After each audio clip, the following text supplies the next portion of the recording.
Oke, baik, perkenalkan nama saya Naswa Akhilatifah Aktaleza. Di sini saya akan menjelaskan ulang tentang sistem operasi Linux. Pertemuan ke-8 atau bab ke-8. Oke, baik.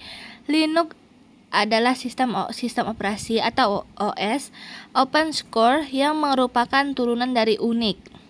Linux adalah sistem operasi yang disebarkan secara luas dengan bebas di bawah lisensi GNU atau General Public License dan Free Software.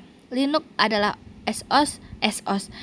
SO yang akan terus berkembang secara bebas. Linux adalah sistem operasi mirip Unix yang bersifat gratis, open source, dan dapat digunakan, dimodifikasi, serta dibagikan oleh siapa saja. Linux terdiri dari kernel Linux, inti sistem, GNU, tools, ada alat bantu, distro Linux, atau paket lengkap OS yang siap dipakai. Lanjut ke free. Apa itu free? Free tidak sama dengan gratis.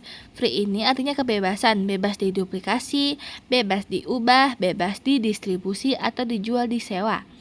Linux is free software. Artinya Linux bebas dijual belikan atau mau gimana pun. Sejarah Linux.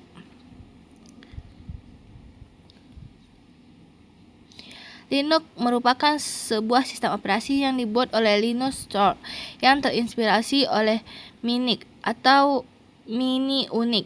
Minix merupakan sebuah sistem operasi yang kecil yang dikembangkan oleh Andrew S. Tannenbaum.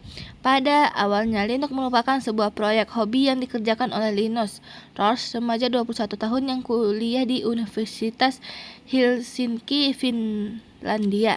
Nah, ini dia foto pembuat Linux. Macam-macam distro Linux.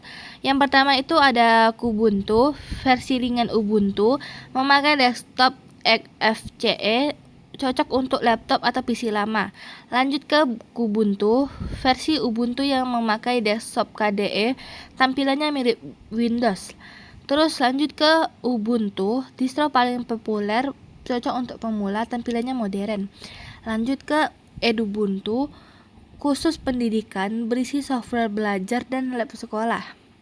Lanjut ke multitasking, dapat menjalankan perintah secara bersamaan dan akses perangkat keras secara bersamaan. Lanjut ke multi-user, satu proses dapat memiliki banyak alur kerja yang berjalan paralel. Lanjut ke virtual memory atau memori maya. Linux dapat memanfaatkan ruangan pada hard disk untuk digunakan sebagai memori maya, yaitu program yang tidak aktif di RAM akan disimpan pada hard disk. Teknik OS menggunakan ruang penyimpanan sebagai tambahan memori RAM agar program tetap bisa berjalan meskipun RAM udah penuh. Nah, lanjut ke distro Linux, sebuah folder utama Linux berada di bawah berikut penjelasannya.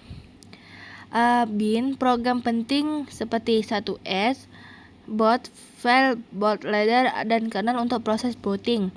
Dev, file perangkat keras device seperti disk, USB, dan lain-lain. etc, file configure system. Home, folder pengguna. Lib, library penting untuk program di bin dan sbin.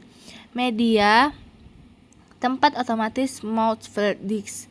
MT, tempat mount manual.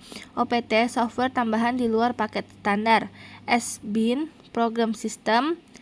SRV, data untuk layanan server. TMP, penyimpanan sementara. USR, program atau software aplikasi dan library. var,